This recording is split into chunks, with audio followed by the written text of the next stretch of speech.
여러분, 최근에 우리가 읽고 있는 이 말씀은 아마 평생 여러분들이 한 번도 설교로 들어본 적은 없을 것 같아요. 저도 설교로는 처음으로 전하는 본문들을 계속 대하고 있고, 저도 사실 쉽지 않습니다. 그렇지만 우리가 한 번도 들어보지 못했던 말씀, 우리가 다시 한번 살펴보는 귀한 시간이 되었으면 좋겠습니다. 제가 한때 아주 즐겨보았던 TV 프로 가운데요, 팬텀 싱어라고 하는 프로가 있었어요. 오디션 프로그램이었는데, 이 프로그램의 목적이 여러 장르의 음악하는 사람들을 묶어서 크로스오버라고 하는 그런 그룹을 만드는 거였어요. 그 프로그램에 우리나라 유명 대학 출신 성악가들이 출연하더라고요. 외국 유명 학교에 유학하고 있거나 또 오페라에 출연했거나 또 그 업계에서 한다는 사람들이 나왔더라고요. 우리는 모르지만 이제 그 사람들끼리는 알지 않습니까? 아니, 저 사람 왜 여기 나왔냐고. 양민학살 아니야? 이미 사람들끼리 다 알고 있는 실력자인데 이런 오디션 프로그램에 나왔다고 그러는 거죠. 그런 오디션 프로그램, 거기에 또 누가 나왔냐 하면 지방 화학회사의 연구원이 나왔더라고요. 그 사람이 누군지는 아무도 몰라요. 음악을 전공하지도 않았고 또 음악대학을 나오지도 않았으니까 음악하는 사람들의 입장에서는 그야말로 별 신경 쓰이지 않는, 대수롭지 않은 사람이었어요. 화학회사 연구원이니까. 오디션에 이 사람 순서가 되어서요, 이제 이분이 노래를 하는데 오페라의 유령이라고 하는 곡을 부르더라고요. 이 곡이요, 남성과 여성의 듀엣으로 하는 곡이에요. 근데 이 화학회사 연구원이 이 노래를 혼자 하는 거예요. 남성과 여성의 목소리를 같이 내면서, 번갈아 내면서. 심사위원들이 깜짝 놀랐습니다. 웬만한 여성보다 더 높은 음역대를 보여주면서 노래를 하는 거예요. 남성 파트를 노래할 때는 성악을 전공한 사람들은 흉내낼 수 없는 락이라고 하죠. 락 음악하는, 락 발성으로 노래를 하는 거죠. 이 사람이 노래하는 걸 듣는데, 와, 저는 깜짝 놀랐습니다. 그냥 온몸에 털이 막 쭈뼛 서는 것 같더라고요. 화학회사 연구원이라고 하니까 사람들이 거의 기대하지 않았거든요. 저도 별 기대하지 않았습니다. 근데 이 사람이 맨 나중에 마지막 4명에 뽑혀서 그 4명이 지금 굉장히 유명한 팀이 됐습니다. 혹시 들어보셨어요? 포레스텔라라고. 예, 많이 아시네요. 오늘 말씀에 예수님이 성전에 올라와서 가르치시는데 유대인들이 깜짝 놀랐답니다. 요한복음에서 유대인들이라고 쓰는 표현은요, 그 당시 종교 지도자들을 지칭할 때가 많거든요. 예루살렘의 지도자들이었던 사람들이 그러는 거죠. 아니, 이 사람은 배우지도 않았는데 어떻게 글을 아느냐? 이 사람은 배우지 않았는데 어떻게 글을 아느냐라고 하는 말은 예수님이 쓸 줄 안다, 읽을 줄 안다를 말하는 게 아니에요. 지금 예수님이 성전에서 가르치고 계시는데 예수님이 쓸 줄 알고 읽을 줄 안다고 유대 종교 지도자들이 놀랐겠습니까? 이 사람들이 놀랐던 것은 예수님이 보여주시는 그 깊은 통찰, 지혜, 지식 때문이었어요. 마치 팬텀싱어 오디션 프로그램에 참여했던 그 화학회사 연구원이 엄청난 가창력으로 노래하니까 음악하는 사람들이 깜짝 놀랐던 것처럼, 어디 족보도 없는 예수님이 신학자들이나 할 수 있는 엄청난 이야기를 하니까 놀라는 거예요. 이 사람은 배우지도 않았는데 어떻게 글을 아느냐 할 때에 그 배우지 않았다는 말의 의미가요, 그 당시에 당대에 유명한 랍비들에게 신학 훈련을 혹은 말씀 훈련을 안 받았다는 말이에요. 말하자면 그 당시 신학 세계에서는 예수님이 젊은 사람들 말로 듣보잡이었다는 거죠. 듣도 보도 못한 그것. 여러분, 아는 분은 아시네요. 여러분, 대구에서 목회를 잘한다 하면 목사들은 누구인지 대충 알아요. 대구에서 음악 좀 한다 하면 우리 교회 지휘자님이나 반주하는 자매는 누가 있다 이렇게 할 거예요. 그 세계에서는 누가 어디 출신이고 누구에게 배웠고 서로 알고 있는 거죠. 그 사람이 잘하는 이유가요, 유명한 선생님에게서 배웠고 그런 대학이나 대학원 출신이기 때문에 그런 거죠. 우리가 다 그렇게 생각하거든요. 우리 사회에서 조금만 전문 분야로 들어가면 어느 학교 출신이냐, 무슨 전공이냐, 어느 교수님 밑에서 배웠냐, 이런 이야기를 한다고요. 그런데 예수님은 어땠다고요? 예수님은 신학교 출신이 아니에요. 예수님은 어느 엄청난 당대의 랍비에게서 훈련받은 적이 없어요. 그런데도 아무나 말할 수 없는 이야기를 하니까 이 유대인들이 깜짝 놀라는 겁니다. 이 사람은 배우지도 않았는데 어떻게 글을 아느냐. 이 유대인들이요, 예수님을 향해 이 사람이라고 이야기합니다. 이 사람은 배우지도 아니하였거늘. 우리 식으로 하면 이 친구, 이런 식으로 바꿔서 번역할 수 있을 것 같아요.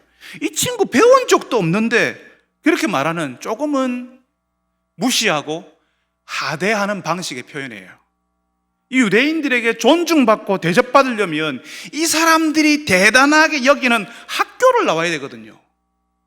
아주 예루살렘의 당대에 유명한 그 랍베 선생의 밑에서 배워야 인정해 주거든요. 사도 바울이 그랬잖아요. 가말리엘의 문화에서 공부했다고. 우리 사회도 그렇습니다. 교회에서도 그래요. 전부 서울 수도권 중심으로 가지 않습니까? 저는 어느 목사님 만났는데요, 자기 후임 목사님을 찾고 있대요. 좋은 목사님 소개해달라고 저한테 그랬어요. 그래서 어디에서 목회하시냐 그랬더니 평택에서 목회를 하신대요. 그러면서 하시는 이야기가 평택이 수도권이라고, 서울에서 가깝다고 강조를 하세요. 교회도 서울 가까우면 좋은 것이고 목회자들이 가고 싶은 곳이래요. 학교도 서울, 거기서 학교를 나와야 취업도 결혼도 쉬워진다 하대요. 결혼정보회사에서 남성과 여성을 서로 매칭을 시키지 않습니까? 그럴 때 서울에서 4년대 대학을 나오면 점수가 높다면서요. 그러니까 지방에 있는 고등학교가 서울에 있는 대학 학생들을 많이 보내면, 서울에 있는 대학으로 학생들을 많이 보내면 그 지방에 있는 고등학교가 유명해지고요, 그 고등학교 주변 아파트 가격이 올라가요. 그런 지역에 사는 사람들은 나 이런 데 산다고 또 어깨에 힘주고 살아요. 이게 다 서울 수도권하고 연결이 되어 있어요.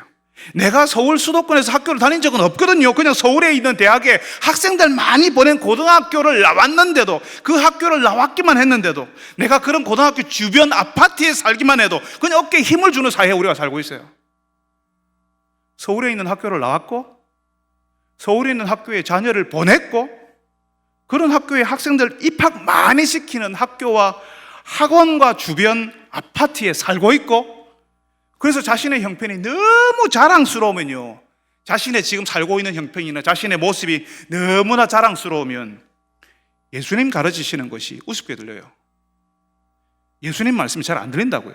지금 내가 살고 있는 내 형편이 내가 너무 자랑스러우면 예수님 말씀이 잘 들리지 않아요. 예수님 말씀을 내가 판단하고 내가 위에서 다 내려다보려고 하고 있어요. 예루살렘에 있던 유대인들이 그랬거든요. 이 사람은 배우지 아니하였거늘 어떻게 글을 아느냐. 이 친구는 학교도 안 다녔는데 어떻게 이런 얘기를 다 하네? 그렇게 하고 놀라지만 그걸로 끝이에요. 예수님의 말씀에 귀를 기울이고 예수님의 말씀 앞에 자신을 낮추는 일은 없어요. 늘 판단하고 평가하고 늘 내가 위에서 내려다보고 있어요. 하나님의 아들이신 예수님께서 내 인생을 내려다보신다, 그런 생각 추호도 하지 않죠. 내가 다 알고 내가 다 판단하고 있고, 그래서 내가 예수님 말씀 내가 다 평가하는 거죠. 이번 말씀은 괜찮네, 이 말씀은 조금 일리가 있네. 저는 예전에 자신의 자녀들을 미국의 아이비리그 대학에 보낸 부모님을 만난 적이 있었어요. 자신의 아들, 딸이 미국의 아이비리그 대학에 입학한 것에 대해서 굉장히 자랑스러워 하셨습니다. 교회도 서울에 있는 유명 대형 교회에 다니다가 지방으로 오셨는데요, 늘 자신의 자녀들이 어느 대학에 다니는지를 이야기하셨어요. 그리고 자녀들을 그런 아이비리그 대학에 보낸 비법을 알리는 세미나 한다고 자랑하셨어요.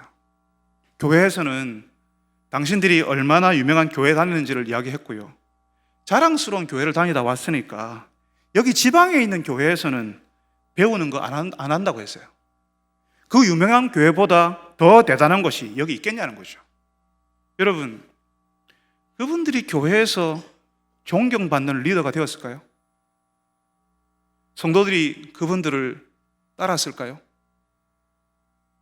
여러분, 서울에 있는 대학에 들어가는 것도, 미국 아이비리그 대학에 가는 것도 많은 노력과 집중력이 필요하다는 사실을 압니다. 자신의 시간을 허술하게 보내지 않았고 자기 관리를 아주 잘한 학생들만, 그것도 지독한 경쟁을 뚫어야만 갈 수 있죠. 그거 대단한 거, 정말 대단한 거 맞습니다. 그렇지만 여러분, 하나님이 우리에게 허락한 인생에 그 대학이 전부인가요? 우리 사회는 그 대학교를 중심으로요, 직장도 바뀌고 연봉도 결정되고 자산이 형성이 됩니다. 그래서 사람들이 다 부러워해요. 그렇지만 여러분, 그 대학과 그 대학 이후의 삶은 우리 인생의 한때인 겁니다. 놀랍게도 하나님을 아는 지식은 그 대학에서 가르쳐 주지 않아요. 하나님 앞에 엎드리고 하나님의 아들 예수님을 나의 구주로 받아들이는 시간은 대학에서 일어나는 게 아니라고요. 잘 선택하고 준비 잘해서 들어간 그 대학이 우리 삶을 잠시 윤택하게는 만들어주겠지만 우리의 영원한 생명을 보장하지는 않습니다.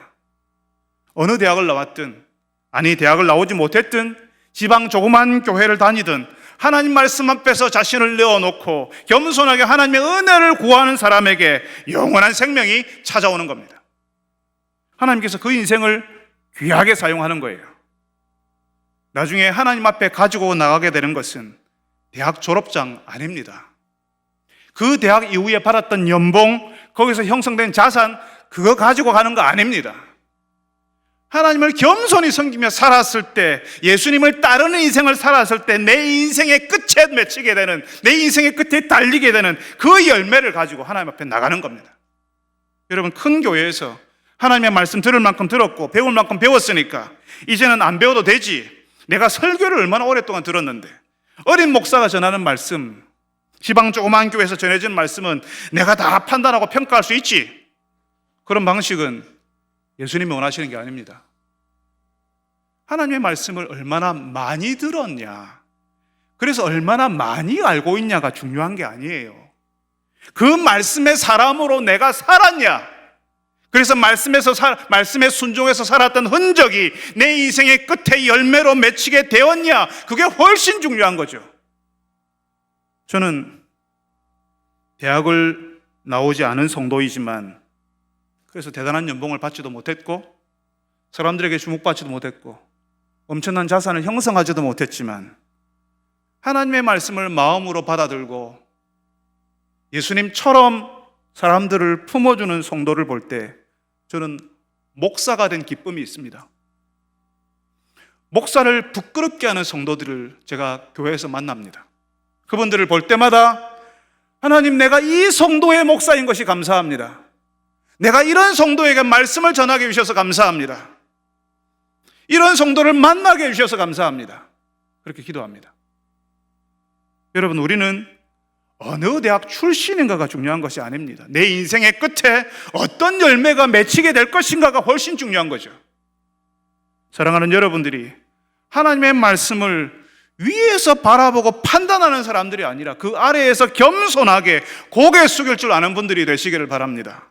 그래서 그 말씀의 열매가 여러분의 인생 구비구비에 맺히는 놀라운 일이 일어나기를 바랍니다. 유대인들은 어느 학교 출신인가, 어느 대학에서 박사를 받았냐, 그게 중요했어요. 그래서 예수님이 어디서 하나님의 말씀을 배웠는지를 궁금해했습니다. 도대체 어느 랍비에게서 훈련받았느냐 하는 거죠. 그런 유대인들에게 예수님 뭐라 하시죠? 예수님께서는 내 교훈은 내 것이 아니요 나를 보내신 이의 것이니라. 아니, 나는 하나님께로부터 직접 받았는데? 예수님이 그렇게 이야기하시는 거예요. 여러분, 조금 전에 말씀드렸죠. 예수님의 시대도 그렇고 우리 시대도 그렇고 어느 대학 출신이냐, 어느 선생님 제자냐, 이게 중요하다고요. 이게 없으면 정통성이 없는 것처럼 사람들을 생각해요. 외국에 유학한 목사님들이요, 박사 논문 쓰잖아요. 그러면 누구 밑에서 박사 논문 썼냐, 그거 중요해요. 유명한 교수 박사 밑에서 논문 썼다 하면 그 제자도 같이 올라가는 거죠. 선생님의 명성에 제자가 같이 대단해지는 겁니다. 그게 예수님 시대나 우리 시대나 사람들의 인정을 받는 방식이에요. 그런데 예수님 뭐라고요? 내 교훈은 내 것이 아니요 나를 보내신 이의 것이니라. 나는 하나님께로부터 직접 배웠다. 이게 벌써 이야기가 안 통하는 거예요. 무슨 말 같지 않은 소리를 하냐라고 유대인들이 생각할 수 있는 거죠. 예수님이 그러는 겁니다. 사람이 하나님의 뜻을 행하면 이 교훈이 하나님께로부터 왔는지 아니면 내가 스스로 말하는 것인지 알 거다, 이렇게 이야기하시는 겁니다. 하나님의 뜻을 평소에 행하고 있으면 내가 지금 말하는 것이 하나님께로부터 왔는지 아닌지를 알아볼 거야, 이렇게 이야기하시는 거죠. 하나님의 뜻을 행하는 사람은 예수님의 말씀을 알아챈다는 거죠. 아, 하나님의 말씀이시네. 하나님께서 보내셨네. 예수님이 하나님의 아들이신 것, 하나님 보내신 분이라는 사실을 알아보지 못하는 이유는 하나님의 뜻을 행하려는 마음이 없기 때문이라는 거예요. 여러분, 지금 예수님이 누구에게 말씀하냐면요, 아주 유명한 랍비에게서 신학 훈련을 받은 사람들, 유대 지도자들에게 말씀하고 계세요. 구약 성경에 정통한 사람들, 구약 성경의 많은 구절을 엄청나게 외우고 있고요. 여러분, 랍비가 되려면 엄청나게 많은 구절을 외우고 있어야 돼요. 통으로 알고 있어야 돼요. 그 구절을 어떻게 해석하는지 그 해석에 대해서 줄줄 꿰고 있어야 돼요. 근데 이 사람들에게 예수님 뭐라고 한다고요? 예수님 알아보지 못하는 이 사람들은 하나님의 뜻을 행하는 사람이 아니라고 이야기하시는 겁니다. 아니, 여러분, 수많은 세월 신학 훈련을 받았고 수많은 구약 성경 구절을 줄줄 외고 있고 그 구절을 선배 랍비들은 어떻게 해석하는지 통으로 달달 외우고 있는 유대인 지도자가 하나님의 뜻을 행하는 사람 아니라고요? 여러분, 수많은 성경 구절을 외우고 성경 몇 장 어디에 무슨 내용이 있는지 누구보다 많이 알아도 예수님 모르는 사람일 수 있습니다. 성경은 잘 알지만 예수님과 상관없이 사는 사람들이 얼마나 많은데요. 제가 처음 설교를 시작하면서 요한복음에 나오는 유대인들이라고 하는 표현이 종교 지도자를 뜻한다고 말씀드렸어요. 그 지도자들은 말씀의 훈련을 받은 사람들이었어요. 구약 성경 잘 알았습니다. 그렇지만 하나님의 아들 예수님은 알아보지 못했습니다. 예수님을 거절했고요, 거부했고요. 나중에 예수님을 십자가에 죽는 데 내어줍니다. 이 사람들이 예수님을 십자가에 못 박으라고 사람들을 선동하는 사람이었어요. 공부했고 신학 훈련을 받았던 사람들이 예수님을 죽는데 내어주는 거죠. 아니, 성경을 잘 알고 성경 구절을 누구보다 많이 배우고 있고 누구보다 하나님 말씀을 가까이 하는 사람들인데 어떻게 예수님을 못 알아볼 수가 있죠? 어떻게 예수님의 말씀이 하나님께로 왔다는 것을 모를 수가 있죠? 어떤 분은 하나님 더 잘 알고 싶다고 신학 공부하겠다고 마음먹는 분이 계세요. 좋은 일입니다. 그렇지만 신학 훈련이, 공부가 항상 우리를 하나님께로 이끄는 것은 아닙니다. 공부했기 때문에 더 완고하고 신학 훈련 받았기 때문에 더 교만해지는 사람 많습니다. 주변 사람들이요, 내 주변 사람들이 그 공부, 그 훈련이 하나님께로 향했는지 관심을 안 가지거든요. 내 주변 사람들이 네가 진짜 하나님 앞에서 공부하고 있니? 이렇게 안 물어봐요. 그 공부 얼마나 오래 했냐? 그래서 학위가 있냐? 박사학위 어디 박사냐? 이게 중요해요. 그걸 물어보거든요. 공부를 한 것과 하나님의 뜻을 행하는 것과 하나님께 순종하는 인생인 것은 전혀 다른 겁니다. 예수님은요, 신학 훈련을 받았어도 공부를 많이 했어도 하나님의 뜻에 관심 없으면 하나님과 전혀 상관없이 살 수 있다 하십니다. 어떤 분들은 이걸 오해하세요. 목사들은 신학 공부했으니까 늘 하나님을 예배하는 자리에서 기도하고 설교하니까 하나님과 늘 상관이 있는 삶을 살고 있다라고 오해를 하세요. 그것도 하나님께서 기뻐하시는 거룩한 삶을 목사들은 살고 있다고 생각해요. 여러분, 목사라도 신학 공부를 했고 거기서 늘 예배를 인도하는 자리에 있어도 하나님의 뜻에 관심 없으면 하나님이 기뻐하시는 거룩한 삶은 불가능한 겁니다. 오히려 몸으로 움직이는 일, 운전하는 일, 청소하는 일을 하는 분이 내가 어떻게 하나님을 기쁘시게 할 것인가를 고민하는 성도의 삶이 더 거룩한 겁니다. 식당에서 일하면서 내 인생에 어떻게 하나님의 뜻을 이룰 것인가를 관심을 갖고 기도하는 그분이 하나님이 원하시는 인생을 사는 거예요. 여러분, 도대체 신학 공부를 했고 말씀을 잘 알았던 그 유대인들은 하나님의 뜻에 관심이 없었다면 도대체 어디에 관심이 있었는데요? 예수님께서는 그 사람들이 자기 영광에 관심이 있는 사람이었다고 이야기해요. 우리가 읽은 말씀 18절에 스스로 말하는 자는 자기 영광만 구하되 하나님의 뜻과 상관없이 사는 사람은 자기 영광만 구한다는 거죠. 자기를 높이고 자기를 대단하게 생각하는 거예요. 그리고 다른 사람들이 자기를 인정해주고 칭찬해주기를 끊임없이 바라는 거죠. 그러니까 인정해주지 않는 자리에는, 칭찬받을 수 없는 일은 안 하는 거죠. 자기가 무너지고 내 모습이 작게 보이는 곳에는 절대로 가지 않습니다. 여러분 사진 찍으면 어떻게 하죠? 셀카 찍고요. 또 누군가 사진 찍자 하면 맨 앞에 있는 사람은 서로 뒤로 가려고 애를 써요. 얼굴 크게 나온다고. 다 뒤로 가서 사진 찍을 때도 그렇게 하잖아요. 그런 것처럼 자신이 무너지는 자리에, 자신의 모습이 돋보이지 않는 자리에는 서고 싶어 하지 않는 거죠. 근데 예수님 어떠신다고요? 예수님은 보내신 이의 영광, 하나님의 영광을 구한다 하십니다. 하나님의 영광을 구하기 때문에 예수님에게 불리한 상황도 스스로 고난받는 자리에도 예수님이 들어가시는 거죠. 하나님의 영광 받기를 원하시니까 예수님이 초라해지는 자리, 예수님이 전혀 빛이 나지 않는 형편을 받아들이고 만족하신다고요. 칭찬받지 않아도, 사람들이 인정해주지 않아도 하는 거예요. 그럼 제가 우연히 어느 스님의 유튜브 방송 잠시 본 적이 있는데요, 그분이 그러시더라고요. 예수 믿는 사람들은 죽으면 천국 간다는데 그런데 정작 죽는 것을 싫어한다고, 이율배반적인 거 아니냐고 그러시더라고요. 제가 논쟁할 마음은 없습니다. 우리가 죽어야 하는 때가 있는데 하나님께서 그 때를 정하신다고 믿어요. 다시, 우리는 누구에게나 죽음의 때가 오는데 그 때는 하나님께서 정하신다고요.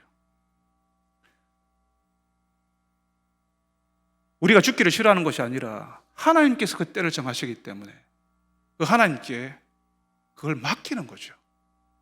이 땅에서 살지만 하나님의 위로, 하나님의 다스림 가운데 살다가, 열심히 살다가 하나님께서 이제 그때가 되었다 하면 예 주님 하고 가는 겁니다.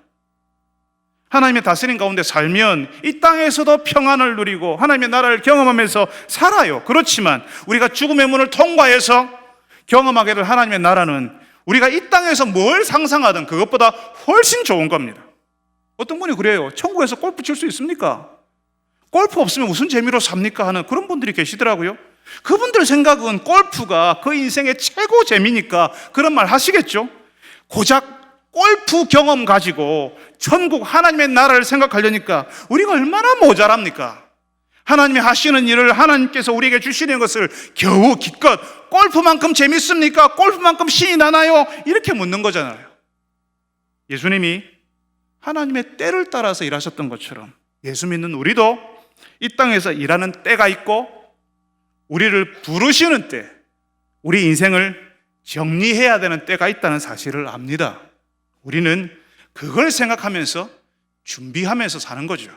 나중에 하나님 앞에 설 것을 생각하며 산다고요.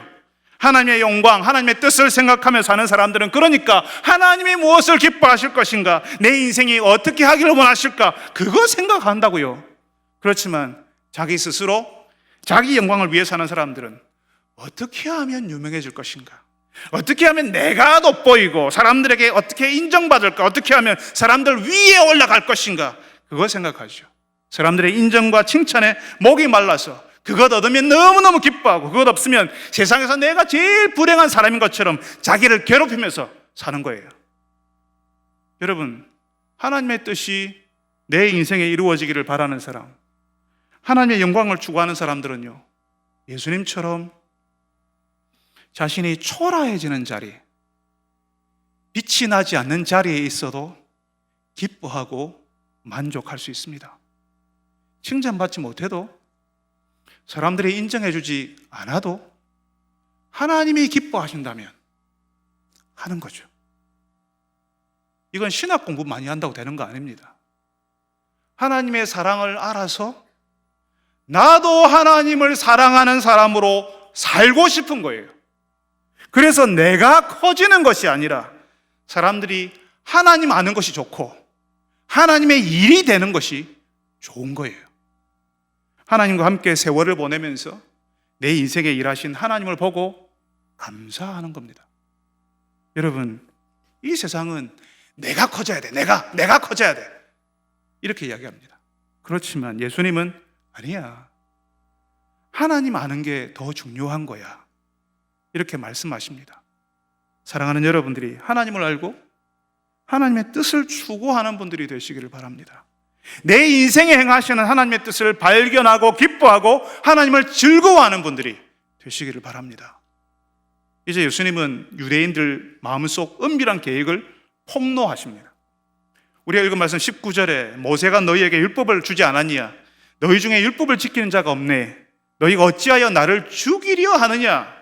이 사람들이 예수님 죽이려 한다는 거죠. 우리는 오늘 요한복음 7장을 읽었는데요, 요한복음 5장에 보면 예수님이 안식일에 38년 된 병자를 고친 일이 있어요. 여러분 기억나십니까? 예, 있었어요. 맞습니다.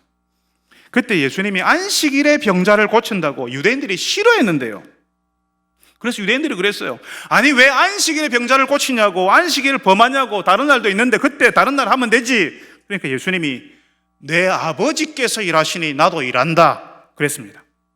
하나님을 자기 친아버지라 그러네. 그래서 유대인들이 더 싫어했어요. 그래서 예수님 죽이려고 하는 겁니다. 예루살렘 유대인들이 기회를 엿보는 거죠. 어떻게 죽일 것인가? 어떤 명분으로 죽일 것이냐? 예수님은 그 맥락에서 이야기를 하고 계십니다. 사람들은 예수님이 안식일을 범했다, 하나님의 율법을 어겼다라고 이야기하는데요, 예수님이 그걸 설명해 주세요. 우리도 한때 주일을 안식일 지키듯이 지킨 적 있지 않았습니까? 주일에 뭐 사 먹으면 안 돼, 주일에 기타 치면 안 돼, 주일에 돈 쓰면 안 돼, 주일에 놀러 가면 안 돼. 유대인들이 예수님에게 똑같은 이야기 하는 겁니다. 안식일에 38년 된 병자라도 고치면 안 돼. 기가 막힌 이야기죠.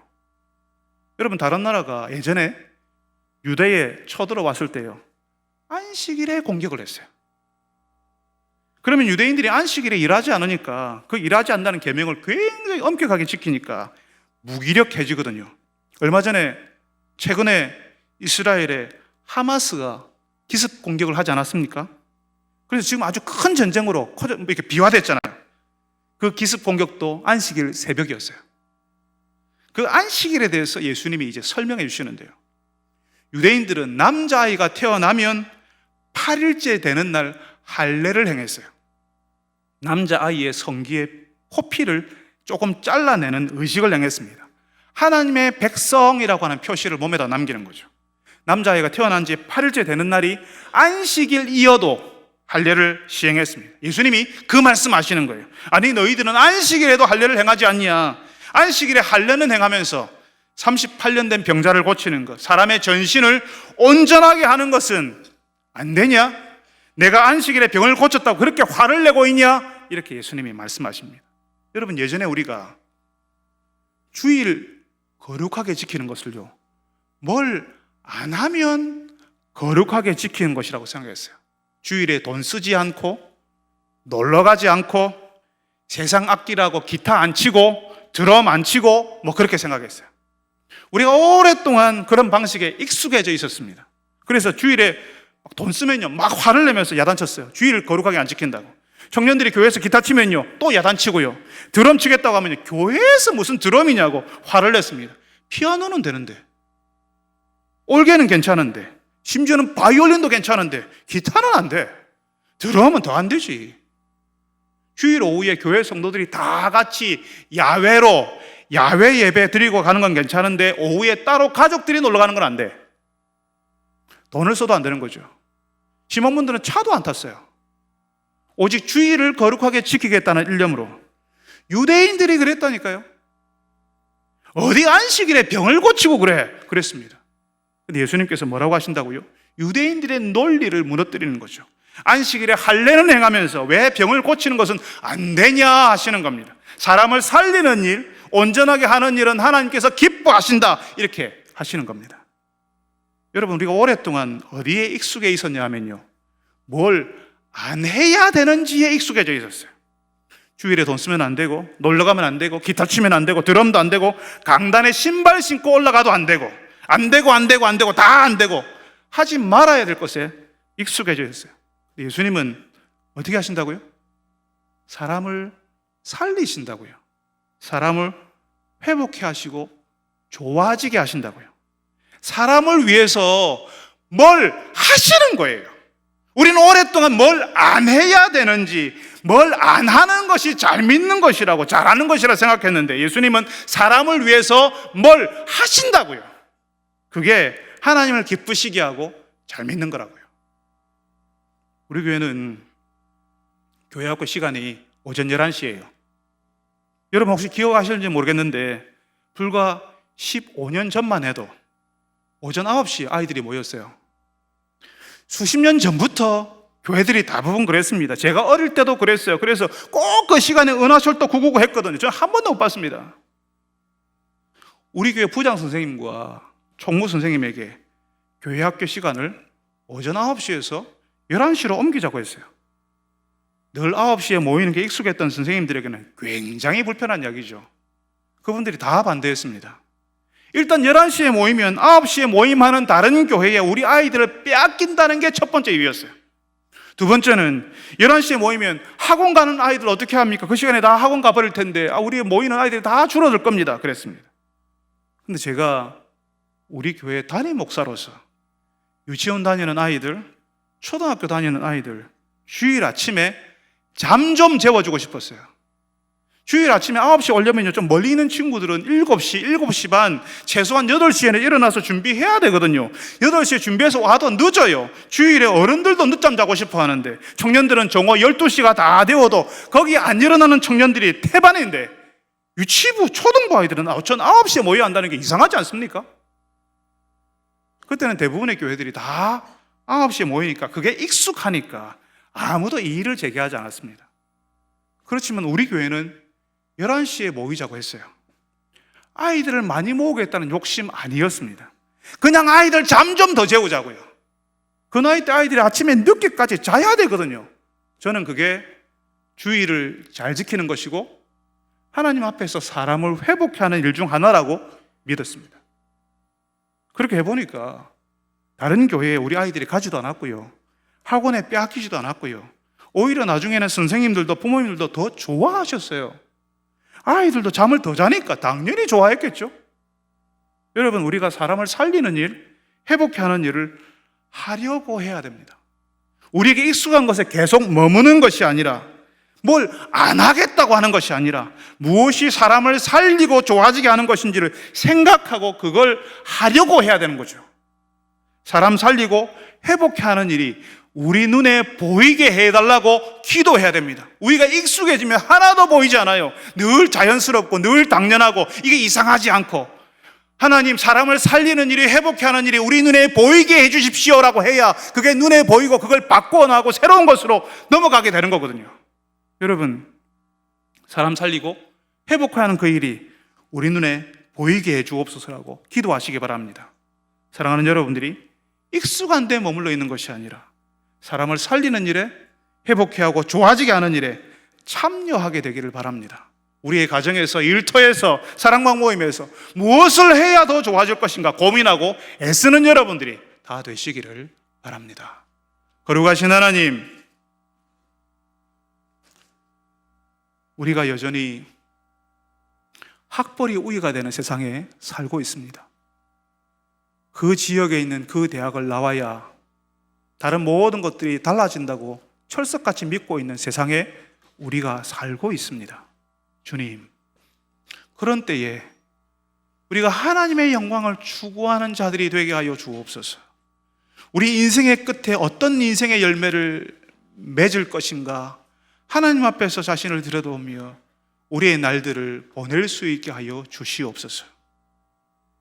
비록 우리가 초라한 자리여야 할지라도, 내가 빛이 나지 않는 곳이라 할지라도 하나님이 기뻐하신다면 거기에 머무르게 하시고 그것 할 수 있게 하여 주옵소서.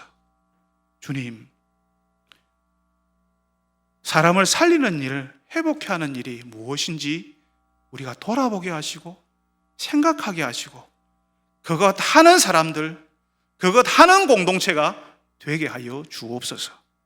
예수님의 이름으로 기도합니다.